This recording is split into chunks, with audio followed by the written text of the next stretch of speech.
Hello दोस्तों, स्वागत है आप सभी का हमारे चैनल पर। हम लोग कर रहे हैं क्लास 12th का एनसीईआरटी, जो कि आज हम लोग पढ़ेंगे राजनीति शास्त्र यानी पॉलिटी। तो इसमें आज अध्याय 1 है। तो आप अगर आईएएस पीसीएस की तैयारी कर रहे हैं तो ये पॉलिटी क्लास 12th का जो एनसीईआरटी है इसका एनालिसिस करने के लिए इसमें बहुत महत्वपूर्ण है। तो आप उस लोग इसको पढ़िए, और अगर आप विद्यार्थी हैं क्लास 12th के तो तब तो आपको पढ़ना ही पड़ेगा, तो सबके लिए ज़रूरी है। तो चलिए हम लोग देखिए, चैप्टर का नाम है राष्ट्र निर्माण की चुनौतियाँ। तो ये भाग 2 वाला किताब है। तो चलिए हम लोग देखते हैं नए राष्ट्र की चुनौतियां क्या हैं। सन 1947 के 14-15 अगस्त की मध्य रात्रि को हिंदुस्तान आज़ाद हुआ। स्वतंत्र भारत के प्रथम प्रधानमंत्री जवाहरलाल नेहरू ने इस रात संविधान सभा के एक विशेष सत्र को संबोधित किया था। उनका यह प्रसिद्ध भाषण भाग्य वधु से चिर प्रतीक्षित भेंट या ट्रिस्ट विद डेस्टिनी के नाम से जाना गया। हिंदुस्तान की जनता इसी क्षण की प्रतीक्षा कर रही थी कि आपने इतिहास के पाठ्यक्रमों में पढ़ा है कि हमारी आज़ादी की लड़ाई में कई आवाज़ें बुलंद थीं। बहरहाल, दो बातों पर सबकी सहमति थी।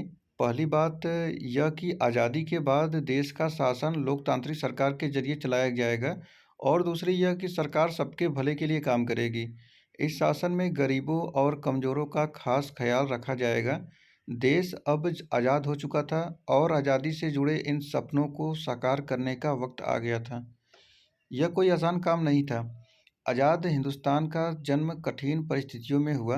हिंदुस्तान सन 1947 में जिन हालात के बीच आज़ाद हुआ, शायद उस वक्त तक कोई भी मुल्क वैसे हालत में आज़ाद नहीं हुआ था। आज़ादी मिली, लेकिन देश के बंटवारे के साथ। सन 1947 का साल अभूतपूर्व हिंसा और विस्थापन की त्रासदी का साल था। आज़ाद हिंदुस्तान को इन्हीं परिस्थितियों में अपने बहुविध लक्ष्यों को हासिल करने की यात्रा शुरू करनी पड़ी। आज़ादी के उन उथल-पुथल भरे दिनों में हमारे नेताओं का ध्यान इस बात से नहीं भटका कि यह नया राष्ट्र चुनौतियों की चपेट में है। देखिए, यह वक्त उस समय का है, चित्र जो दिख रहा है आपको, तो यह 15 अगस्त 1947 को लाल किले से प्राचीर भारत भाषण देते हुए पंडित जवाहरलाल नेहरू, ये सफ़ेद वस्त्र में जो पहने हैं, यही है, लाल किले से भाषण दे रहे हैं। जैसे कि आपके प्रधानमंत्री भी लोग ऐसे ही करते हैं, लाल किले से भाषण देते हैं 15 अगस्त के दिन। देखिए, ये उस समय end of 200 year old British rule in India, the Hindustan times में आया हुआ था, पेपर में। देखिए, यहाँ पर महात्मा गांधी 14 अगस्त 1947 को कलकत्ता में लिखे थे, तो कल हम अंग्रेजी राज की गुलामी से आज़ाद हो जाएंगे, लेकिन आधी रात को भारत का बंटवारा भी होगा। इसलिए कल का दिन हमारे लिए खुशी का दिन होगा और गम का भी। 3 चुनौतियाँ क्या है? 3 चुनौतियाँ मुख्य तौर पर भारत के सामने 3 तरह की चुनौतियाँ थीं। पहली और तत्कालीन चुनौती एकता के सूत्र में बंधे एक ऐसे भारत को गढ़ने की थी जिसमें भारतीय समाज की सारी विविधताओं के लिए जगह हो। भारत अपने आकार और विविधता में किसी महादेश के बराबर था। यहाँ अलग अलग बोली बोलने वाले लोग थे, उनकी संस्कृति अलग थी और वे अलग अलग धर्मों के अनुयायी थे। उस वक्त आमतौर पर यही माना जा रहा था कि इतनी विविधताओं से भरा कोई देश ज़्यादा दिनों तक एकजुट नहीं रह सकता। देश के विभाजन के साथ लोगों के मन में समाई यह आशंका एक तरह से मंच साबित हुई थी। भारत के भविष्य को लेकर गंभीर सवाल खड़े थे। क्या भारत एक रह पाएगा? क्या ऐसा करने के लिए भारत सिर्फ राष्ट्रीय एकता की बात पर सबसे ज़्यादा जोर देगा और बाकी उद्देश्यों को तिलांजलि देगा? क्या ऐसे में हर क्षेत्रीय और उप क्षेत्रीय पहचान को खारिज कर दिया जाएगा? उस वक्त का सबसे तीखा और चुभता हुआ एक सवाल यह भी था कि भारत की क्षेत्रीय अखंडता को कैसे हासिल किया जाए। दूसरी चुनौती लोकतंत्र को कायम करने की थी। आप भारतीय संविधान के बारे में पहले ही पढ़ चुके हैं। आप जानते हैं कि संविधान में मौलिक अधिकारों की गारंटी दी गई है और हर नागरिक को मतदान का अधिकार दिया गया है। भारत ने संसदीय शासन पर आधारित प्रतिनिधित्व मूलक लोकतंत्र को अपनाया। इन विशेषताओं से यह बात सुनिश्चित हो गई कि लोकतांत्रिक ढांचे के भीतर राजनीतिक मुकाबले होंगे। लोकतंत्र को कायम करने के लिए लोकतांत्रिक से संविधान जरूरी होता है, लेकिन इतना भर ही काफ़ी नहीं होता। चुनौती यह भी थी कि संविधान से मेल खाते लोकतांत्रिक व्यवहार बर्ताव चलन में आए। तीसरी चुनौती थी ऐसे विकास की जिससे समूचे समाज का भला होता हो, न कि कुछ एक तबकों का। इस मोर्चे पर भी संविधान में यह बात साफ कर दी गई थी कि सबके साथ समानता का बर्ताव किया जाए और सामाजिक रूप से वंचित तबकों तथा धार्मिक सांस्कृतिक अल्पसंख्यक समुदायों को विशेष सुरक्षा दी जाए। संविधान ने राज्य के नीति निर्देशक सिद्धांतों के अंतर्गत लोक कल्याण के उन लक्ष्यों को भी स्पष्ट कर दिया था जिन्हें राजनीति को जरूर पूरा करना चाहिए। अब असली चुनौती आर्थिक विकास तथा गरीबी के खात्मे के लिए कारगर नीतियों को तैयार करने की थी। आज़ाद हिंदुस्तान ने इन चुनौतियों के आगे क्या रुख अपनाया? संविधान में तय किए गए विभिन्न लक्ष्यों को हासिल करने की दिशा में कहाँ तक सफलता मिली? इस पूरी किताब में इन्हीं सवालों को खंगालने की कोशिश की गई है। इस किताब में आज़ादी के बाद के दौर की भारतीय राजनीति की कथा लिखी गई है, ताकि आप खुद इन जैसे बड़े सवालों के अपने उत्तर तलाश पाने के काबिल हो सकें। शुरुआत के 3 अध्यायों में हम यह जानने की कोशिश करेंगे कि ऊपर जिन 3 चुनौतियों का ज़िक्र किया गया है, उनका आज़ादी के बाद शुरुआती सालों में कैसे सामना किया गया। आज़ादी के तुरंत बाद राष्ट्र निर्माण की चुनौती सबसे प्रमुख थी। इस पहले अध्याय में हम इसी चुनौती पर ध्यान केंद्रित करेंगे। शुरुआत में उन घटनाओं की चर्चा की जाएगी जिन्होंने आज़ादी को एक संदर्भ प्रदान किया। इससे हमें यह समझने में मदद मिलेगी कि आज़ादी के समय राष्ट्रीय एकता और सुरक्षा का सवाल सबसे प्रमुख चुनौती के रूप में क्यों उभरा। इसके बाद हम यह देखेंगे कि भारत ने एक राष्ट्र के रूप में अपने को किस तरह तक साझे इतिहास तथा साझी नीयत के फलक पर गढ़ा। अगले 2 अध्यायों में हम लोकतंत्र कायम करने और बराबरी तथा इंसाफ पर आधारित आर्थिक विकास हासिल करने की चुनौती पर विचार करेंगे। देखिए यहाँ पर एक नोट्स है, जो कि मेरे मन में हमेशा यह इच्छा रही कि एक टाइम मशीन मिल जाए तो मैं थोड़ा पीछे लौटूं और 15 अगस्त 1947 के जश्न में शिरकत करूं, लेकिन यहाँ तो मामला कुछ और ही नज़र आ रहा है। देखिए यहाँ पर 3 डाक टिकट है। यह प्रदर्शित 3 डाक टिकटों के प्रथम गणतंत्र दिवस 26 जनवरी 1950 के अवसर पर जारी किया गया था। इन टिकटों पर छपे चित्र से आपको नए गणतंत्र के सामने खड़ी किन-किन चुनौतियों के बारे में जानकारी मिलती है।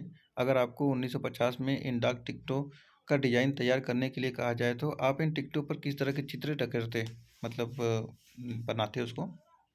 देखिए ऐसे-ऐसे बना हुआ था। 2 आना, 4 आना, 12 आना। आगे बढ़ते हैं हम लोग। देखिए ये महोदय जिन्ना जी हैं। तो हमें बहुसंख्यक और अल्पसंख्यक समुदायों की इन जटिलताओं को दूर करने की भावना से काम करना चाहिए। बहुसंख्यक और अल्पसंख्यक दोनों ही समुदायों में तरह-तरह के लोग शामिल हैं। अगर मुसलमान, पठान, पंजाबी, शिया और सुन्नी आदि में बँटे हैं तो हिंदू भी ब्राह्मण, वैष्णव, खत्री तथा बंगाली, मद्रासी आदि समुदायों में। पाकिस्तान में आप आज़ाद हैं। आप अपने मंदिर में जाने के लिए आज़ाद हैं। आप अपनी मस्जिद में जाने या किसी भी अन्य पूजा स्थल पर जाने के लिए आज़ाद हैं। आपके धर्म, आपकी जाति या विश्वास से राज्य को कुछ लेना-देना नहीं है। 11 अगस्त 1947 को कराची में पाकिस्तान का संविधान सभा में अध्यक्षीय भाषण देते हुए मोहम्मद अली जिन्ना ये ऐसे कह रहे थे। क्या सोचे थे और अब क्या हो गया है? देखिए यहाँ पर है सुबह-ए-आज़ादी, फैज़ अहमद फैज़ यहाँ पर। तो ये दाग दाग उजाला, ये सब गजीरा शहर, वो इंतज़ार था जिसका, ये वो शहर तो नहीं, ये वो शहर तो नहीं कि जिसकी आरज़ू लेकर चले थे यार की। मिल जाएगी कहीं न कहीं फलक फलक के दस्त में तारों की आखिरी मंजिल, कहीं तो होगा सब ए सुस्त मौज की साहिल, कहीं तो जाके रुकेगा सफ़ीन ए गम ए दिल, ये अंधियारी सुबह आकाश दिल के गम की नाव। देखिए इन्होंने ऐसा लिखा था। हम लोग आगे बढ़ते हैं। देखिए पंडित ये जवाहरलाल नेहरू ने क्या कहा था 15 अक्टूबर 1947 को। तो भारत में मुसलमान अल्पसंख्यकों की तादाद इतनी ज़्यादा है कि वे चाहे तब भी यहाँ से कहीं और नहीं जा सकते। यह एक बुनियादी तथ्य है और इस पर कोई अंगुली नहीं उठाई जा सकती। पाकिस्तान चाहे जितना उकसावा दे या वहाँ के गैर मुस्लिमों को अपना अपमान और भय के चाहे जितने भी घूंट पीने पड़े, हमें अपने अल्पसंख्यकों के साथ सभ्यता और शालीनता के साथ पेश आना है। लोकतांत्रिक शासन व्यवस्था में हमें उन्हें नागरिक के अधिकार देने होंगे और उनकी रक्षा करनी होगी। अगर हम ऐसा करने में कामयाब नहीं होते तो यह एक नासुर बन जाएगा जो पूरी राज व्यवस्था में जहर फैलाएगा और शायद उसको तबाह भी कर दे। तो जवाहरलाल नेहरू मुख्यमंत्रियों को एक पत्र में 15 अक्टूबर 1947 को लिखा था। तो आगे हम लोग आते हैं और देखते हैं विभाजन, विस्थापन और पुनर्वास। 14-15 अगस्त 1947 को एक नहीं बल्कि दो राष्ट्र भारत और पाकिस्तान अस्तित्व में आए। ऐसा विभाजन के कारण हुआ। ब्रिटिश इंडिया को भारत और पाकिस्तान के रूप में बांट दिया गया। अपने इतिहास आपने इतिहास की पाठ्य पुस्तकों में उस राजनीतिक घटनाक्रम के बारे में पढ़ा है जिसके फलस्वरूप दोनों देशों के भूभाग को रेखांकित करते हुए सीमा रेखा खींच दी गई।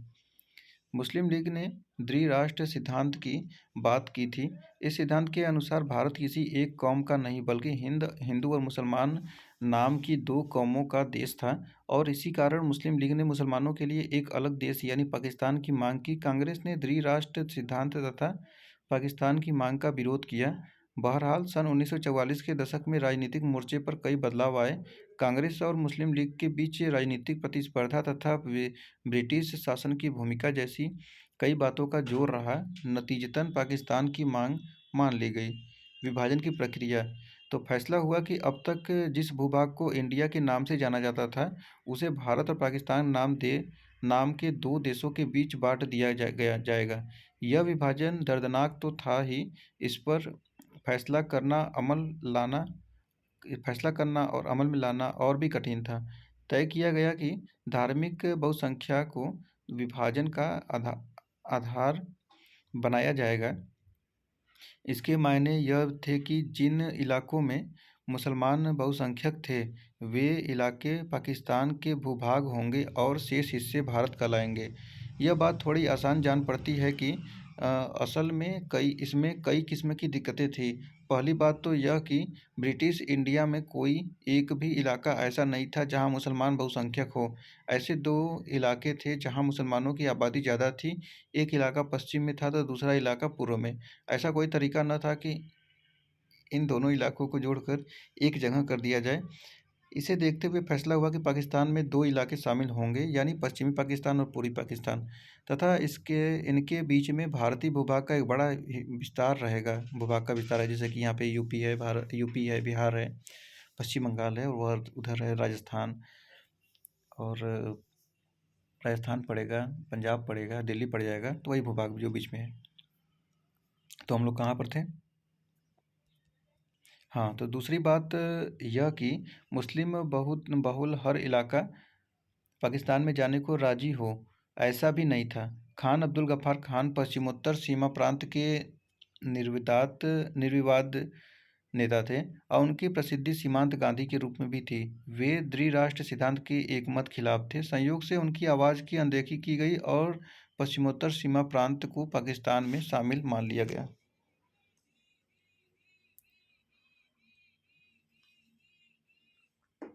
अब आती है तीसरी समस्या।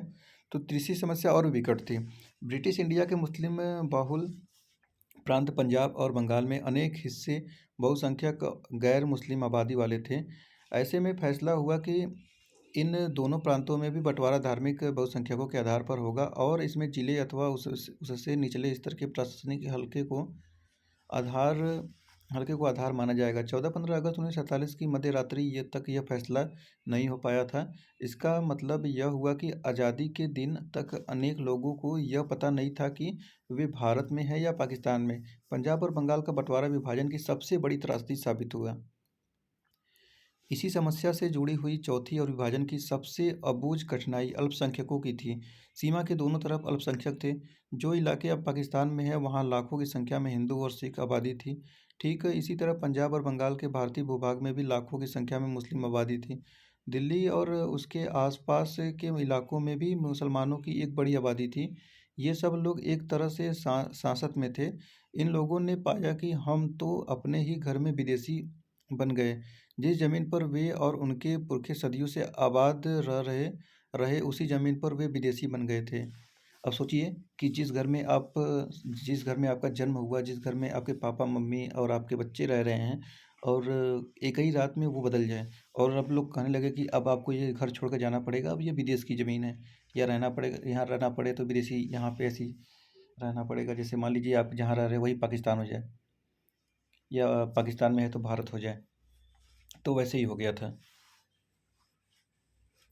तो इन लोगों ने पाया कि हम तो अपने घर में ही विदेशी बन गए, जिस ज़मीन पर वे और उनके पुरखे सदियों से आबादी से उसी विदेशी बन गए थे। जैसे ही यह बात साफ हुई कि देश का बंटवारा होने वाला है, वैसे ही दोनों तरफ के अल्पसंख्यकों पर हमले होने लगे। कोई भी इस बात का अनुमान नहीं लगा सका था कि यह समस्या विकट रूप धारण करने जा रही है। इस कठिनाई से उबरने के लिए किसी के पास कोई योजना भी नहीं थी। शुरू-शुरू में लोग बाघ और नेता की यही मानकर चल रहे थे कि हिंसा की घटनाएं अस्थायी हैं और जल्दी ही इनको काबू में कर लिया जाएगा। लेकिन बड़ी जल्दी हिंसा नियंत्रण से बाहर हो गई। दोनों तरफ के अल्पसंख्यकों के पास एकमात्र रास्ता यही बचा था कि अपने-अपने घरों को छोड़ दें। कई बार तो उन्हें ऐसा चंद घंटों की मोहलत के भीतर करना पड़ा था। बहुत ही समय सोच कर देखिए कैसा समय रहा होगा। तो आगे आता है विभाजन के परिणाम। तो आप लोग इस चित्र को देखते रहिए और मैं इसको पढ़ रहा हूँ। सन 1947 में बड़े पैमाने पर एक जगह की आबादी दूसरी जगह जाने को मजबूर हुई थी। आबादी का यह स्थानांतरण आकस्मिक, अनियोजित और त्रासदी से भरा था। मानव इतिहास के अब तक ज्ञात सबसे बड़े स्थानांतरणों में से यह एक था। धर्म के नाम पर एक समुदाय के लोगों ने दूसरे समुदाय के लोगों को बेरहमी से मारा। लाहौर, अमृतसर और कलकत्ता जैसे शहर सांप्रदायिक अखाड़े में तब्दील हो गए। जिन इलाकों में ज़्यादातर हिंदू अथवा सिख आबादी थी, उन इलाकों में मुसलमानों ने जाना छोड़ दिया।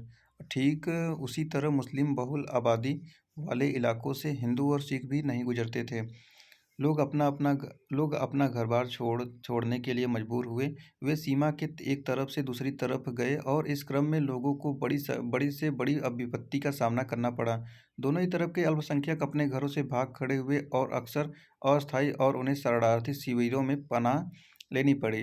कल तक जो लोगों का अपना वतन हुआ करता था, वही की पुलिस अथवा स्थानीय प्रशासन अब इन लोगों के साथ रुखाई का बर्ताव कर रही थी। लोगों को सीमा के दूसरी तरफ जाना पड़ा और ऐसा उन्हें हर हाल में करना था। अक्सर लोगों ने पैदल चलकर यह दूरी तय की। सीमा के दोनों ओर हजारों की तादाद में औरतों को अगवा कर लिया गया। उन्हें जबरन शादी करनी पड़ी और अगवा करने वाले का धर्म भी अपनाना पड़ा। कई मामलों में यह भी हुआ कि खुद परिवार के लोगों ने अपने कुल की इज्जत बचाने के नाम पर घर की बहू बेटियों को मार डाला। बहुत से बच्चे अपने माँ बाप से बिछड़ गए। जो लोग सीमा पार करने में किसी तरह असफल रहे, उन्हें पाया कि अब वे बेठिकाना हो गए हैं। इन लाखों शरणार्थियों के लिए देश की आज़ादी का मतलब था महीनों और कभी-कभी सालों तक किसी शरणार्थी जीवन में ज़िंदगी काटना। देखिए यहाँ पर चित्र में गांधी जी नोआखली अब बांग्लादेश की यात्रा पर गांधी 1947 में थे, तो बात करते हुए दिखाई दे रहे हैं। तो आगे बढ़ते हैं। भारत और पाकिस्तान के लेखक, कवि तथा फिल्म निर्माताओं ने अपने उपन्यास, लघु कथा, कविता और फिल्मों में इस मारकाट की निःसंत का जिक्र किया। देखिए अगर आप लोग गदर पिक्चर देखा होगा, तो उसमें सभी चीज़ बहुत विस्तार से दिखाया गया है। बहुत विस्तार से किया, लेकिन दिखाया गया है कुछ पार्ट। विस्थापन और हिंसा पैदा दुखों की अभिव्यक्ति थी। विभाजन की विपदा का जिक्र करते हुए रचनाकारों ने अक्सर वही जुमला इस्तेमाल किया जो इस विपत्ति को झेलने वाले बंटवारे का जिक्र करते हुए करते थे। इन सबों के लिए बंटवारे का मतलब था दिल के दो टुकड़े हो जाना। विभाजन में सिर्फ संपदा, देनदारी और परिसंपत्तियों का ही बंटवारा नहीं हुआ। इस विभाजन में दो समुदाय, जो अब तक पड़ोसियों की भांति रहते आ रहे थे, हिंसक अलगाव का शिकार हुए। विपत्ति आपदा के साथ साथ टेबल कुर्सी, टाइपराइटर और पुलिस के वाद्य यंत्रों तक का बंटवारा हुआ था। सरकारी और रेलवे के कर्मचारियों का भी बंटवारा हुआ। अब तक साथ साथ रहते हुए आए दो समुदायों का यह हिंसक और भयावह विभाजन था। अनुमान किया जाता है कि विभाजन के कारण 80 लाख लोगों को अपना घर बार छोड़कर सीमा पार जाना पड़ा। विभाजन की हिंसा में तकरीबन 5 से 10 लाख लोगों ने अपनी जान गंवाई। प्रशासनिक मुश्किल और वित्तीय कठिनाई के अतिरिक्त विभाजन के साथ कुछ और ज़्यादा गहरे मुद्दे जुड़े हुए थे। भारत के नेता द्विराष्ट्र सिद्धांत में यकीन नहीं करते थे। बहरहाल, विभाजन तो धर्म के आधार पर ही हुआ था। क्या इस वजह से भारत अपने आप एक हिंदू राष्ट्र बन गया? विभाजन के दौरान बड़ी संख्या में मुस्लिम आबादी पाकिस्तान चली गई। इसके बावजूद 1951 के वक्त भारत की कुल आबादी में 12% मुसलमान थे। ऐसे में सवाल यह था कि भारत अपने मुसलमान नागरिकों तथा दूसरे धार्मिक अल्पसंख्यकों मसलन सिख, ईसाई, जैन, बौद्ध, पारसी और यहूदियों के साथ क्या बर्ताव करे। बंटवारे के कारण हिंदू और मुसलमान के बीच तनाव पहले से ही कायम था। इन संघर्षों के साथ प्रतिस्पर्धा, राजनीतिक हित जुड़े जुड़े थे। मुस्लिम लीग का गठन मुख्य रूप से औपनिवेशिक भारत में मुसलमानों के हितों की रक्षा के लिए हुआ था। मुस्लिम लीग मुसलमानों के लिए अलग राष्ट्र की मांग करने के एतबार से अग्रणी थी। ठीक इसी तरह कुछ और संगठन भी थे जो भारत को हिंदू राष्ट्र बनाने के लिए हिंदुओं को ताम लामबंद करने की कोशिश में लगे थे। बहरहाल भारत की कौमी के अधिकतर नेता सभी नागरिकों को समान दर्जा देने के हामी थे। चाहे नागरिक किसी भी धर्म का हो, वे भारत को एक ऐसे राष्ट्र के रूप में नहीं देखना चाहते थे जहाँ किसी एक धर्म के अनुयायियों को दूसरे धर्मावलंबियों के ऊपर वरीयता दी जाएगी अथवा किसी एक धर्म के विश्वासियों के मुकाबले बाकियों को ही हीन समझा जाता हो। वे मानते थे कि नागरिक चाहे जिस धर्म को माने, उसका दर्जा बाकी नागरिकों के बराबर ही होना चाहिए। नागरिकता की कसौटी धर्म को नहीं बनाया जाना चाहिए। हमारे नेतागण धर्मनिरपेक्ष राज्य के आदर्श के हिमायती थे। उनके इस आदर्श की अभिव्यक्ति भारतीय संविधान में हुई। आगे बढ़ते हैं हम लोग। यहाँ देखिए, आगे हम लोग जो ऊपर छोड़ रहे हैं तो उसको हम लोग लास्ट में करेंगे। रजवाड़ों का विलय कैसे हुआ? तो ब्रिटिश इंडिया दो हिस्सों में था। एक हिस्से में ब्रिटिश प्रभुत्व वाले भारतीय प्रांत थे तो दूसरे हिस्से में देसी रजवाड़े। ब्रिटिश प्रभुत्व वाले भारतीय प्रांतों पर अंग्रेजी सरकार का सीधा नियंत्रण था। दूसरी तरफ छोटे छोटे आकार के कुछ और राज्य थे। इन्हें रजवाड़ा कहा जाता था। रजवाड़ों पर राजाओं का शासन था। राजाओं ने ब्रिटिश राज की अधीनता या कहे कि सर्वोच्चता सत्ता स्वीकार कर रखी थी और इसके अंतर्गत वे अपने राज्य के घरेलू मामलों का शासन चलाते थे। अंग्रेजी प्रभुत्व के अंतर्गत आने वाले भारतीय साम्राज्य के एक तिहाई हिस्से में रजवाड़े कायम थे और प्रत्येक 4 भारतीयों में से एक किसी न किसी रजवाड़े की प्रजा थी। समस्या क्या है? तो आज़ादी के तुरंत पहले अंग्रेजी शासन ने घोषणा की कि भारत पर ब्रिटिश प्रभुत्व के साथ ही रजवाड़े भी ब्रिटिश अधीनता से आज़ाद हो जाएंगे। इसका मतलब यह था कि सभी रजवाड़ों की संख्या 565 थी। ब्रिटिश राज की समाप्ति के साथ ही कानूनी तौर पर आज़ाद हो जाएंगे। अंग्रेजी राज का नज़रिया यह था कि रजवाड़े अपनी मर्जी से चाहे तो भारत या पाकिस्तान में शामिल हो जाए या फिर अपना स्वतंत्र अस्तित्व बनाए रखें। भारत अथवा पाकिस्तान में शामिल होने या स्वतंत्र हैसियत बनाए रखने का फैसला रजवाड़ों की प्रजा को नहीं करना था। यह फैसला लेने का अधिकार राजाओं को दिया गया था। यह अपने आप में बड़ी गंभीर समस्या थी और इससे अखंड भारत के अस्तित्व पर भी खतरा मंडरा रहा था। देखिए, यहाँ पर सरकार का नज़रिया क्या था? तो छोटे बड़े विभिन्न आकार के देशों में बँट जाने की इस संभावना के विरुद्ध अंतरिम सरकार ने कड़ा रुख अपनाया। मुस्लिम लीग ने भारतीय राष्ट्रीय कांग्रेस के इस कदम का विरोध किया। लीग का मानना था कि रजवाड़ों को अपनी मनमर्जी का रास्ता चुनने के लिए छोड़ दिया जाना चाहिए। रजवाड़ों के शासकों को मनाने समझाने में सरदार पटेल की ऐतिहासिक भूमिका निभाई और अधिकतर रजवाड़ों को उन्होंने भारतीय संघ में शामिल होने के लिए राजी कर लिया। आज यह आसान जान पड़ सकता है कि लेकिन अपने आप में यह बड़ा जटिल काम था और इसके लिए बड़ी चतुराई और युक्तिपूर्ण पहलकदमी की ज़रूरत थी। मिसाल के तौर पर आज के उड़ीसा में ही अब 26 और छत्तीसगढ़ में 15 छोटे-छोटे रजवाड़े थे। सौराष्ट्र में 14 बड़े और 119 रजवाड़े और अन्य अनेक प्रशासनिक तंत्र थे। देसी रजवाड़ों की इस चर्चा में 3 बातें सामने आती हैं। पहली बात तो यह कि अधिकतर रजवाड़ों के लोग भारतीय संघ में शामिल होना चाहते थे। दूसरी बात यह कि भारत सरकार की रुख लचीला था और कुछ इलाकों को स्वायत्तता लेने के लिए तैयार थी, जैसा कि जम्मू कश्मीर में हुआ। भारत सरकार ने विभिन्नताओं को सम्मान देने और विभिन्न क्षेत्रों की मांगों को संतुष्ट करने के लिए यह रुख अपनाया था। तीसरी बात, विभाजन की पृष्ठभूमि में विभिन्न इलाकों के सीमांकन के सवाल पर खींचातान जोर पकड़ रही थी और ऐसे में देश की क्षेत्रीय अखंडता एकता का सवाल सबसे ज़्यादा अहम हो उठा था।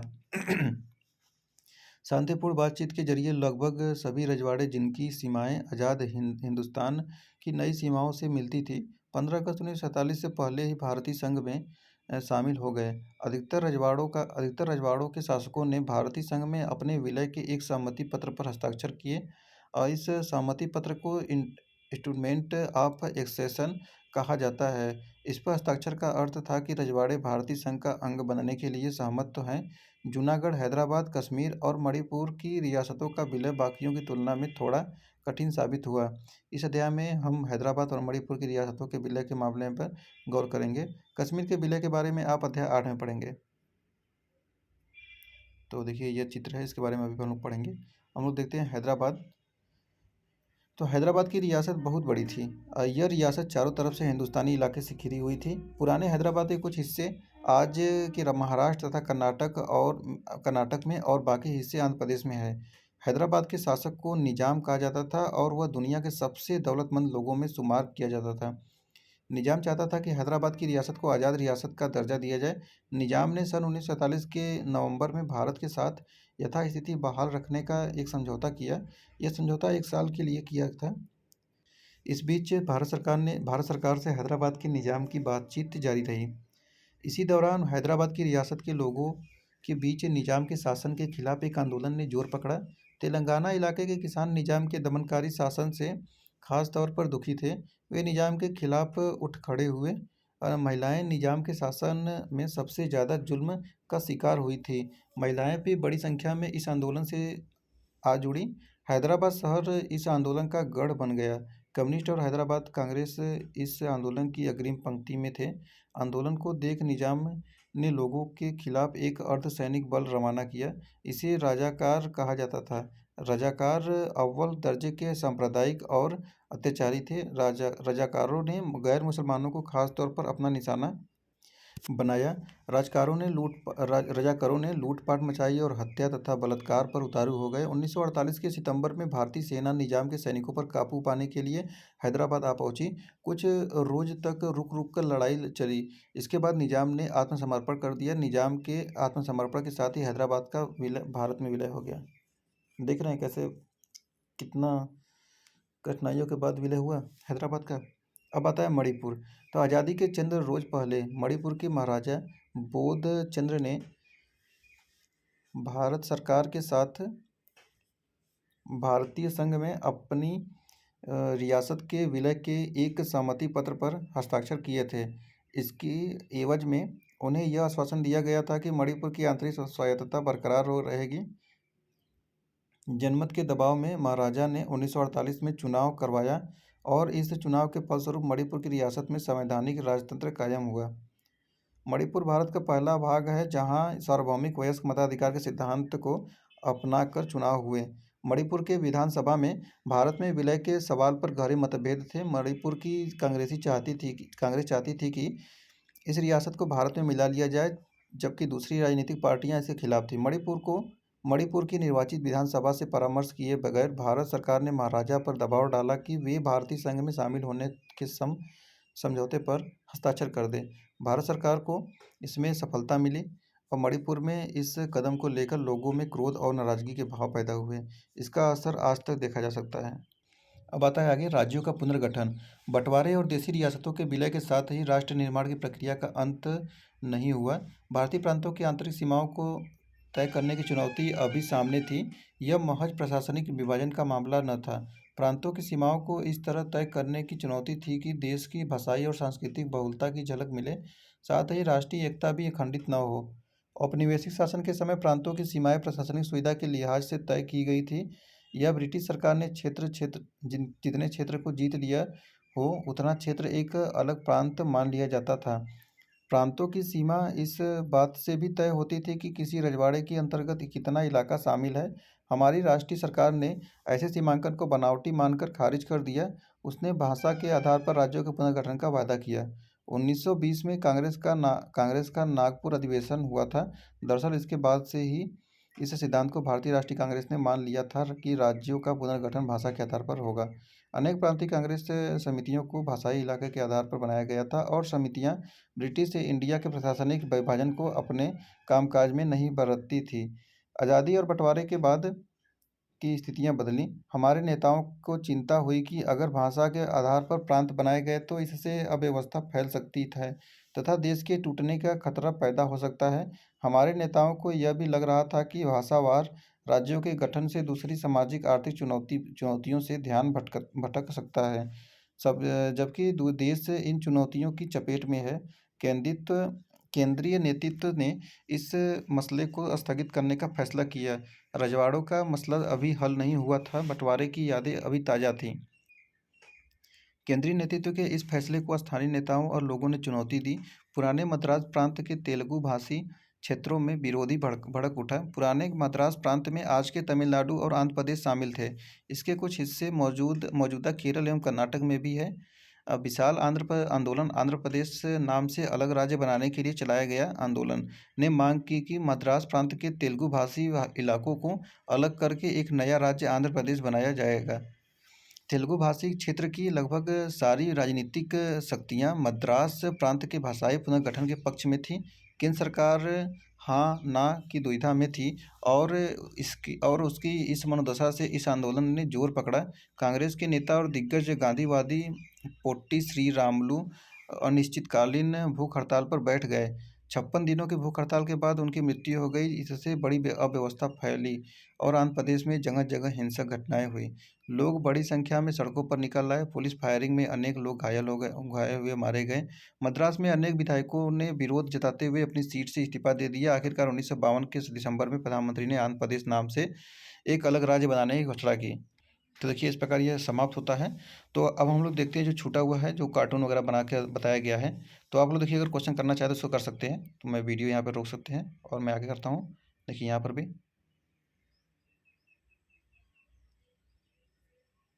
6, 7, 8, 9, 10 तक क्वेश्चन है। ओके, और आगे भी है।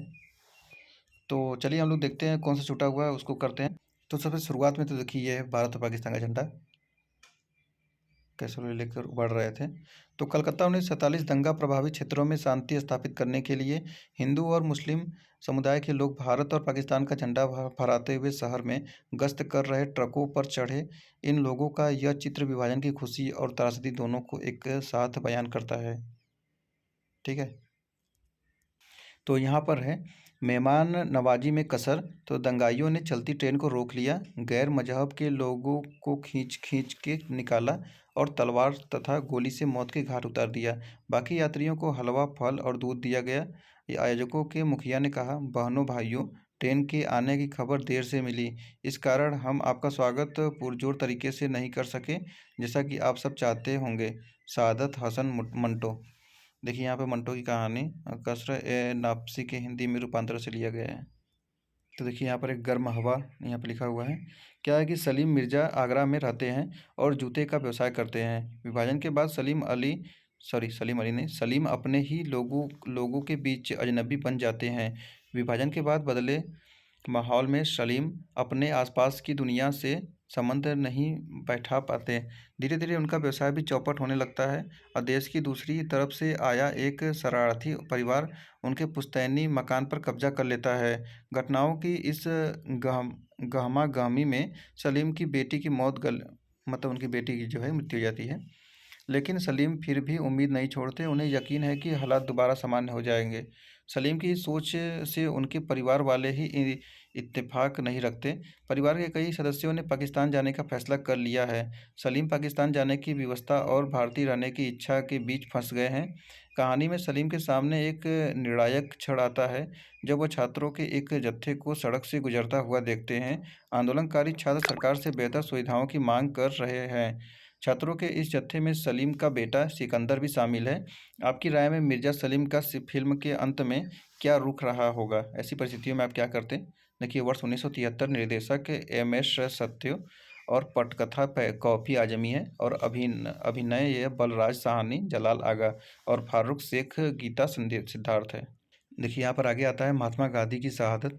तो महात्मा गांधी ने 15 अगस्त 1947 के दिन आज़ादी के किसी भी जश्न में भाग नहीं लिया। वे कोलकाता के उन इलाकों में डेरा डाले हुए थे जहाँ हिंदुओं और मुसलमानों के बीच भयंकर दंगे हुए थे। सांप्रदायिक हिंसा से उनके मन पर गहरी चोट लगी थी। यह देखकर उनका दिल टूट चुका था कि अहिंसा और सत्याग्रह के जिन सिद्धांतों के लिए वे आजीवन समर्पित भाव से काम करते रहे, वे ही सिद्धांत इस कठिन घड़ी में लोगों को एक सूत्र में पिरो सकने में कामयाब हो गए थे, नाकामयाब हो गए थे, मतलब कि नहीं हो पा रहे थे ना कामयाब। गांधी जी ने हिंदुओं और मुसलमानों से जोर देकर कहा कि वे हिंसा का रास्ता छोड़ दें। कोलकाता में गांधी की मौजूदगी से हालात बड़ी हद तक सुधर चले थे और आज़ादी का जश्न लोगों ने सांप्रदायिक सद्भाव के जज्बे से मनाया। लोग सड़कों पर पूरे हर्षोल्लास के साथ नाच रहे थे। गांधी की प्रार्थना सभा में बड़ी संख्या में लोग जुटते थे। बहरहाल इस स्थिति ज़्यादा दिनों तक कायम नहीं रही। हिंदू और मुसलमानों के बीच दंगे एक बार फिर से भड़क उठे और गांधी जी अमन कायम करने के लिए उपवास पर बैठ गए। अगले महीने गांधी जी दिल्ली पहुंचे और दिल्ली में भी बड़े पैमाने पर हिंसा हुई थी। गांधी जी दिल से चाहते थे कि मुसलमानों को भारत में गरिमापूर्ण जीवन मिले और उन्हें बराबर का नागरिक माना जाए। इस बात को सुनिश्चित करने के लिए वे बड़े चिंतित थे। भारत और पाकिस्तान के आपसी संबंधों को लेकर भी उनके मन में गहरी चिंताएं थी। उन्हें लग रहा था कि भारत की सरकार पाकिस्तान के प्रति अपनी वित्तीय वचनबद्धताओं को पूरा नहीं कर रही है। इस बात से वे नाखुश थे। इन सारी बातों को सोचकर उन्होंने 1948 की जनवरी में एक बार फिर उपवास रखना शुरू किया। यह उनका अंतिम उपवास साबित हुआ। कोलकाता की ही तरह दिल्ली में भी उनके उपवास का जादुई असर हुआ। सांप्रदायिक तनाव और हिंसा में कमी हुई। दिल्ली और उसके आसपास के इलाके के मुसलमान सुरक्षित अपने घरों में लौटे। सरकार पाकिस्तान को उसका दे चुकाने पर राजी हो गई। बहरहाल गांधी जी के कामों से हर कोई खुश हो, ऐसी बात नहीं थी। हिंदू और मुसलमान दोनों ही समुदायों के अतिवादी अपनी अपनी स्थिति के लिए गांधी जी पर दोष मढ़ रहे थे।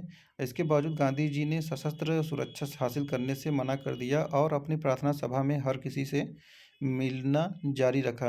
आखिरकार 30 जनवरी 1948 के दिन ऐसा ही एक हिंदू अतिवादी नाथूराम विनायक गोडसे गांधी जी की संध्याकालीन प्रार्थना के समय उनकी तरफ चलता हुआ नज़दीक पहुंच गया। उसने गांधी जी पर 3 गोलियां चलाई और गांधी जी को तत्क्षण मार दिया। इस तरह न्याय और सहिष्णुता को आजीवन समर्पित एक आत्मा को देहावसान हुआ। कि यहाँ यहाँ पर एक मैप दिखाया गया है विभाजन के पहले का भारत जो है, पहले के बाद। यहाँ पर जैसे कि पीला वाला जो है वो ब्रिटिश भारत है और रियासत अजवाड़े जो है वो नीला वाला है। देखिए तो सभी कितनी पटेल जी ने कितना कैसे कैसे सबको मिलाया होगा। ठीक है, तो इस प्रकार का भारत है, आप लोग देख सकते हैं। हम भारत के इतिहास के एक यादगार मुकाम पर खड़े हैं। साथ मिलकर चले तो देश को हम महानता की नई बुलंदियों तक पहुंचा सकते हैं, जबकि एकता के अभाव में हम अप्रत्याशित विपदाओं के घेरे में होंगे। मैं उम्मीद करता हूं कि भारत की रियासतें इस बात को पूरी तरह से समझेंगी कि अगर हमने संयोग नहीं किया और सर्वसामान्य की भलाई में साथ मिलकर कदम नहीं बढ़ाया तो अराजकता और अव्यवस्था हम में से सबको, चाहे कोई छोटा हो या बड़ा, घेर लेंगी और हमें बर्बादी की तरफ ले जाएंगी। तो देखिए इस प्रकार ये चैप्टर समाप्त हो जाता है। तो जैसा कि मैं फिर से बता देता हूँ, आपको पता होगा कि ये हम लोग क्लास 12 का एनसीईआरटी कर रहे हैं, जो कि ये हम लोग पढ़ रहे थे पॉलिटी। तो देखिए सिर्फ क्लास 12 में पॉलिटी नहीं बल्कि सारे सब्जेक्ट का वीडियो बनाया गया। तो अगर आप लोग देखना चाहें तो प्लेलिस्ट ओपन करिए और उसको देख सकते हैं। पॉलिटी है, हिस्ट्री है, इकोनॉमिक है, सोशियो है, सब पर वीडियो बनाया गया है। तो आप लोग जाइए एनसीईआरटी पढ़िए। एनसीईआरटी पढ़ना बहुत महत्वपूर्ण होता है और अगर आईएएस पीसीएस का एग्जाम दे रहे हैं तो उसके लिए तो बहुत ही ज़्यादा है। तो चलिए हम लोग फिर मिलते हैं नेक्स्ट वीडियो में। धन्यवाद।